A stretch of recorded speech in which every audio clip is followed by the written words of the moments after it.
नारद संचार आर्थिक समाचार के इस ताजा अंक में हमारे दर्शकों का एक बार फिर से स्वागत है। आज हम अपने दर्शकों को बताना चाहेंगे कि हाल के दिनों में, बल्कि इसी अप्रैल के महीने में, बम्बई शेयर बाजार, बम्बई बीएसई जिसको कहते हैं, बम्बई शेयर बाजार का जो इंडेक्स है जिसको सेंसेक्स कहा जाता है, उसने 75,000 अंक के जो जो स्तर है उसको पार करते हुए ये 10 अप्रैल को अब तक के सबसे उच्च स्तर 75,038.15 अंक पे बंद हुआ। मतलब आप ये देखिए, पिछले 2000, अगर हम शेयर बाजार के सेंसेक्स की बात करें तो 1979, 1979, 3 अप्रैल 1979 को ये 100 अंक पे था। 1990 में 1,000 पे पहुंच गया। 1999 में 5,000 अंक पे सेंसेक्स पहुंच गया। और उसके बाद 2006 में 10,000 अंक, और 2014 में 25,000 अंक पे सेंसेक्स था। 16 मई 16 मई 2014 को 25,000, और 26 मई 2014 को मोदी सरकार केंद्र में सत्ता पे आई थी, तो 2014 में ये 25,000 पे था, और अब 2024 यानी 10 साल में ये 75,000 अंक से भी ऊपर चला गया। हालांकि अब तो थोड़ा नीचे आ गया है, 73,000 पर है, लेकिन इन मतलब 10 सालों में आप देखिए कि 50,000 अंक बढ़ गया शेयर बाजार। और जबकि 1980 100 अंक पे था, और 2014 में ये 25,000 पे पहुंचा। तो आखिर शेयर बाजार में क्या चल रहा है, इस मुद्दे पर एक बार फिर हम बात करेंगे युवा चार्टर्ड अकाउंटेंट श्री करण रावत से। करण रावत जी, नमस्कार। नमस्कार सर। आपका स्वागत है एक बार फिर से नारद थैंक संचार आर्थिक समाचार के इस एपिसोड में। Thank you. इस समय तो देश में आम चुनाव चल रहे हैं, और जो आम चुनाव का पहला चरण है, 19 अप्रैल को पहला चरण की वोटिंग हो चुकी है। अभी 6 चरण और बाकी हैं। लेकिन इस बीच हम देख रहे हैं कि शेयर बाजार नई ऊंचाई छू रहा है। शेयर बाजार ने 10 अप्रैल को जो उसका क्लोजिंग था, 75,000 अंक से ऊपर 75,038.15 अंक पे पहुंच गया।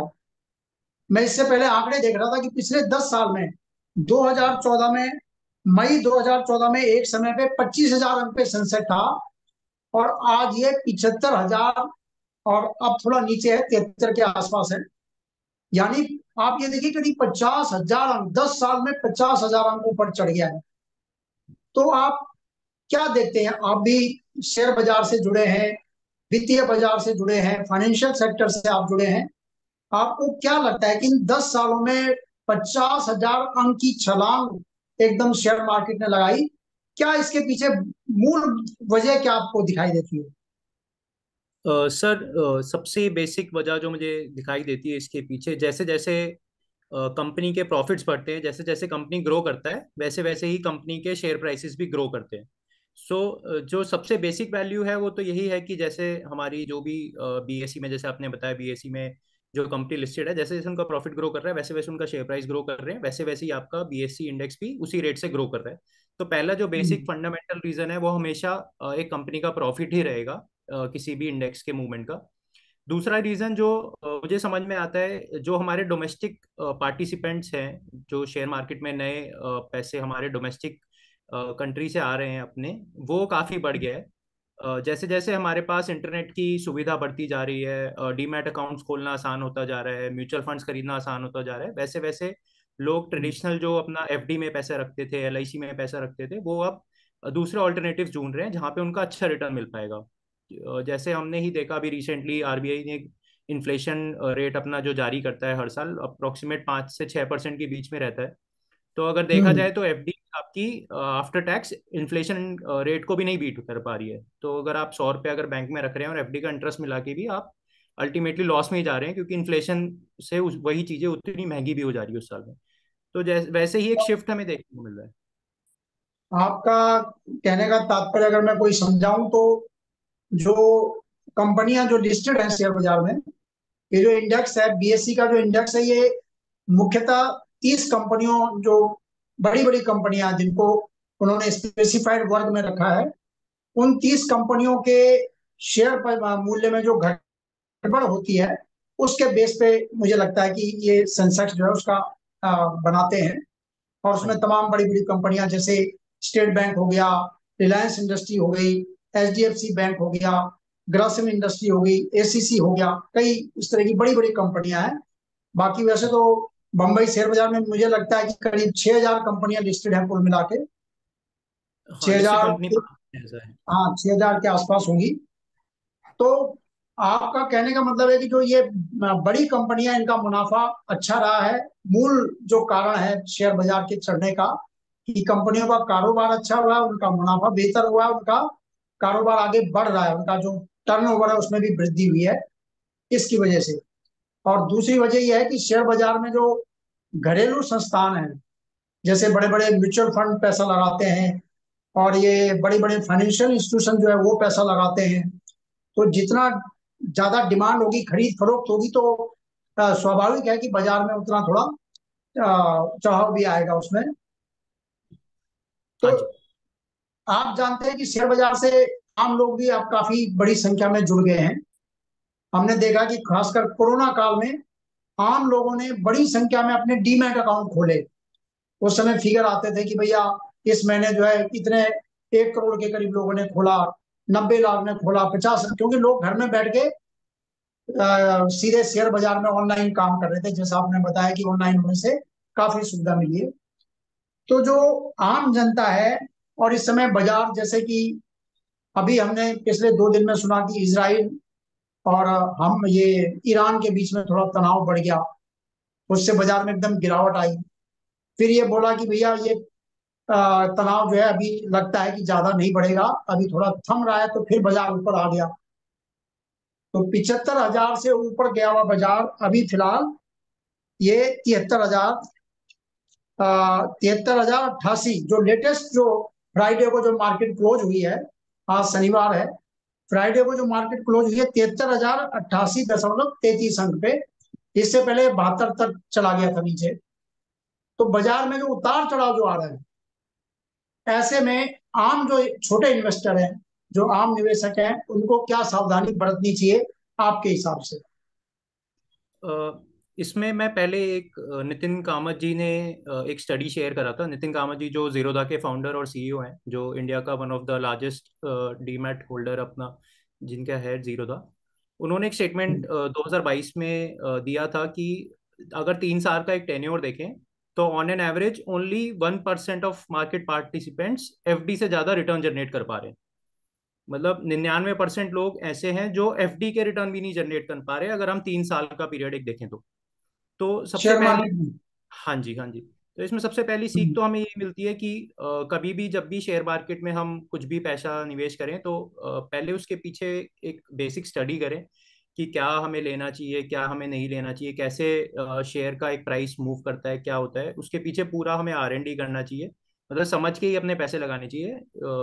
मैं तो ये कहूँगा कि शेयर मार्केट में ट्रेडिंग भी एक बिजनेस है। उसको ये नहीं सोचना चाहिए कि हमने एक लॉटरी की टिकट खरीद ली है कि हम रातों रात करोड़पति बन जाएंगे या लखपति बन जाएंगे। एक स्लो हम्म प्रोसेस है। पेशेंस रखना बहुत जरूरी होता है। प्लस अगर एक सिंपल लैंग्वेज में मैं समझाऊं तो हम 12वीं पास करने के बाद भी 3 से 5 साल की कॉलेज करते हैं ताकि हमें एक अच्छी नौकरी मिल पाए। तो हम शेयर मार्केट से ये नहीं एक्सपेक्ट कर सकते कि अगर मैं पहले दिन से ही पैसा डालूं तो मैं पहले दिन से ही पैसा कमाने लग जाऊं। तो इसमें वही पेशेंस सबसे बड़ी की है कि आप कैसे उसमें कैसे मतलब आप उस चीज को हैंडल कर पाते हैं कि पैसे आप कैसे लगा रहे हैं, कहाँ लगा रहे हैं, क्या कर रहे हैं। अगर आप सिर्फ टिप्स ले रहे हैं कि इसने बोल दिया ये खरीद लो, उसने बोल दिया वो खरीद लो, तो हो सकता है कुछ दिन काम करें, लेकिन लॉन्ग रन में फिर हमें नितिन कामत जी वाली स्टेटमेंट पे जाना पड़ेगा कि 99% लोग 3 साल में एफडी के रिटर्न भी नहीं बीट कर पा रहे हैं।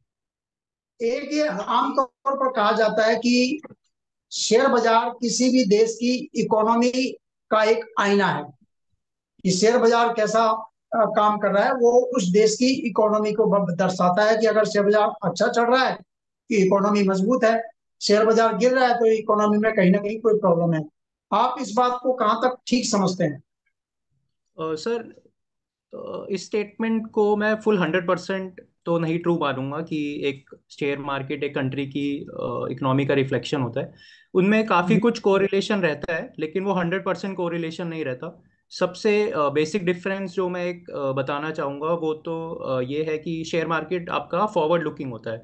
मतलब शेयर मार्केट हमेशा फ्यूचर का देख के एंटिसिपेट करने का कोशिश करके अभी से फैक्टर इन करता है। जैसे अभी हमने स्टार्टिंग में बात करी थी इसराइल और ईरान वॉर की, तो जब तक ईरान ने हमला भी नहीं करा था उसी से पहले ही शेयर मार्केट आपका गिरने लग गया था। और अभी शेयर मार्केट जैसे आपने बताया कि फ्राइडे को पॉजिटिव में क्लोज हुआ है, तो अभी वॉर खत्म भी नहीं हुआ है, लेकिन शेयर मार्केट पहले से ही एंटिसिपेट कर रहा है कि वॉर अब खत्म हो जाएगा, अब कोई इसमें अग्रेशन नहीं दिखाएगा, कोई भी रिटेलिएट नहीं करेगा और सब अब इसको एंड करेंगे। तो वैसे ही शेयर मार्केट आपका फॉरवर्ड लुकिंग होता है। लेकिन अगर हम एक कंट्री की इकोनॉमी की बात करें तो हमेशा बैकवर्ड लुकिंग होती है। तो कंट्री की इकोनॉमी इस चीज पे बेस्ड होती है कि हमने पिछले एक साल में क्या क्या काम करा, हमारी इकोनॉमी कितने रेट से बढ़ी। तो इन दोनों में बेसिक डिफरेंस तो सबसे बड़ा यही है कि share market is forward looking और आपका economy is backward looking. Plus share market में काफी सारे इन्फ्लुएंसेस और भी होते हैं, जैसे आपका ग्लोबल इन्फ्लुएंस इसमें हो सकता है। बीच में हमने देखा था कोरोना में जब फेड ने रेट बढ़ाने शुरू करे थे अपने रेपो रेट्स और वहाँ के डिपॉजिट रेट्स, तो काफी सारे फॉरेन इन्वेस्टर्स ने इंडिया से पैसा निकाला था, डिस्पाइट बीइंग इंडिया की इकोनॉमी उस टाइम पे सबसे अच्छा परफॉर्म कर रही थी। तो एक ये भी आपका एक्सटर्नल इन्फ्लुएंस भी होता है जो आपका शेयर मार्केट को इफेक्ट करता है। प्लस हमने एक आपका ये वॉर वाली बात करी ही है। इंडिया की इकोनॉमी को वॉर से अभी तक तो कोई फर्क नहीं पड़ा है, नहीं कोई मेजर फर्क पड़ने का अभी अंदेशा है कि हो सकता है, लेकिन फिर भी इंडिया की शेयर मार्केट ने उस पर रिएक्ट करा और वो गिरी है। तो ये स्टेटमेंट 100% तो ट्रू नहीं है, पर कुछ कुछ कोरिलेशन तो रहता है। हाँ, क्योंकि कई मौकों पे ये भी दिखाई दिया है कि एक तरफ तो इकोनॉमी के फिगर आ रहे हैं कि भाई जीडीपी अच्छा परफॉर्म कर रही है, फिगर अच्छे आ रहे हैं। दूसरी तरफ उसी दिन ये भी देखा गया कि शेयर बाजार नीचे गिर रहा है, शेयर बाजार में गिरावट आ रही है। तो सर ऐसे ही होता है, तो आप कंपनी के रिजल्ट्स भी देखोगे कि कंपनी प्रॉफिट पोस्ट कर रही है उसका शेयर गिर जाता है, कंपनी लॉस पोस्ट कर रही है तो शेयर बढ़ जाता है। हम्म, तो लोगों का हम्म, एंटिसिपेशन ही रहता है। अगर आप 100 करोड़ का प्रॉफिट सोच रहे हो कि इसका आएगा, तो अगर उसका 99 करोड़ भी आ जाए तो शेयर गिरेगा। लेकिन अगर कोई लॉस सोच के रखे कि इसका 50 करोड़ का लॉस आएगा और लॉस 40 करोड़ भी आ गया तो शेयर बढ़ेगा। तो जैसे मैंने कहा, शेयर शेयर ये मार्केट जैसा कि फॉरवर्ड। आपने कहा कि शेयर बाजार फॉरवर्ड लुकिंग है, शेयर बाजार हाँ पहले जी। ही उस चीज को भुना लेता है, और हाँ जब जी। तक हाँ, वो चीज सामने आती है तब तक वो उसका मुनाफा निकाल के अपना पैसा कमा लेते हैं। ऐसा भी दिखाई देता है कई बार। बिल्कुल बिल्कुल। तो कुल मिलाकर ये देखा गया है कि बातचीत में जो सामने आया कि शेयर बाजार आगे की देखता है कि आगे क्या होने वाला है, उसके हिसाब से रेट करता है। और विदेशी संस्थागत निवेशक भी शेयर बाजार में बड़ी भूमिका निभाते हैं, वो भी बड़ी मात्रा में जब यहाँ इन्वेस्ट करते हैं तो बाजार चढ़ता है जब भी वो खरीदारी करते हैं। और अब घरेलू संस्थान भी बड़ी संख्या में जो है बाजार में काम कर रहे हैं, और आम निवेशक भी काफी इसमें जुड़ा है। तो इन सबको मिला के, और भारतीय अर्थव्यवस्था कुल मिलाकर इस समय दुनिया के कई देशों के मुकाबले, जैसा कि बार बार ये कहा जाता है कि दुनिया में सबसे तेजी से बढ़ने वाली अर्थव्यवस्था बनी हुई है, तो उस हिसाब से भी बाजार में इन्वेस्टमेंट ज्यादा अच्छा हो रहा है। तो हमें लगता है कि अब तो ये बात की जा रही है कि सेंसेक्स जल्दी 1 लाख पे पहुंच जाएगा, मुझे लगता है। जब 10 साल में 50,000 अंक बढ़ गया तो आगे 1 लाख भी दूर नहीं लगता है। क्या लगता है आपको? सर सर जैसे हमने स्टार्टिंग में स्टार्ट किया था कि सब चीजें अल्टीमेटली कंपनी की प्रॉफिटेबिलिटी पे डिपेंड करती है, कि जो इंडेक्स है हम्म, सेंसेक्स जैसे उसमें जो 30 कंपनियां हैं उनका प्रॉफिट कैसे ग्रो कर रहा है। क्योंकि हम्म, आप पैसा कितना भी स्टॉक मार्केट में डाल लीजिए वो कुछ टाइम तक ही स्टॉक मार्केट को इन्फ्लुएंस करेगा। अगर एक चीज नहीं परफॉर्म कर रही तो उसका शेयर 1 महीना बढ़ेगा, 2 महीने बढ़ेगा, लेकिन 2 महीने के बाद वो अल्टीमेटली गिरेगा ही गिरेगा, क्योंकि जब तक उसमें ग्रोथ नहीं आएगी तब तक कंपनी ग्रो नहीं करेगी, तब तक जो उसके शेयर हम्म। होल्डर्स हैं वो पैसे नहीं कमाएंगे। तो मेन चीजें आपकी कंपनी की प्रॉफिटेबिलिटी पे ही डिपेंड करती है। चलिए करण रावत जी, आपने मतलब बेसिक चीज ये बताई है कि शेयर बाजार में कोई भी स्टॉक लॉन्ग टर्म में आखिर जो है कंपनी की परफॉर्मेंस के ऊपर ही डिपेंड करता है, कि कंपनी की परफॉर्म किसी ना किसी स्टेज में ये बात सामने आ जाएगी कि कंपनी बेटर है तो इसलिए इसका शेयर भी मजबूत है, ये चल रहा है। हम अपने दर्शकों को कोई सुझाव नहीं दे रहे हैं कि भैया आप ये खरीदिए या ये बेचिए या ऐसा करिए। हमने एक जनरल बातचीत की है कि शेयर बाजार इस समय काफी ऊंचा है, काफी तेजी से आगे 75,000 अंक पे पहुंचा, तो हमने सोचा कि इस मुद्दे पर भी बातचीत की जाए। और उसका जो मूल बेसिक जो सुझाव सामने आया कि जिन कंपनियों के शेयर हम खरीदते हैं या बेचते हैं, आखिर में उन कंपनियों के कार्य प्रदर्शन पर निर्भर करता है कि उसका क्या, उसका शेयर का मूल्य रहेगा, जो भी रहेगा। तो इसके लिए आपका धन्यवाद। आपने एक थैंक बार यू। फिर हमारे दर्शकों को शेयर बाजार के बारे में जानकारी दी। वित्तीय क्षेत्र से जुड़ा मामला है। आपसे आगे भी हम मिलते रहेंगे। तो अपने दर्शकों से अनुरोध करते हैं कि हमारे चैनल को शेयर कीजिए, लाइक कीजिए और सब्सक्राइब कीजिए। आपका कोई सुझाव है तो हाँ, उसका भी स्वागत है। नमस्कार।